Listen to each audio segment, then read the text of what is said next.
உயிரொன்று இல்லாமல் உடல் இங்கு நிலையாதே. உயிர் என்ன பொருள் என்று அலைப்பாய்ந்து தெரியாதே. வாழ்க்கையின் வேர்களோ மிக ரகசியமானது. ரகசியம் காண்பதே நம் அவசியமானது. தேடல் உள்ள உயிர்களுக்கே தினமும் பசி இருக்கும். தேடல் என்பது உள்ளவரை வாழ்வில் ருசி இருக்கும்.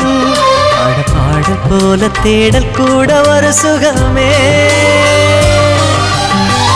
இசை பாடி வரும் இளம் காற்றுக்கு உருவமில்லை. காற்றலை இல்லை என்றால் ஒரு பாட்டொலி கேட்பதில்லை.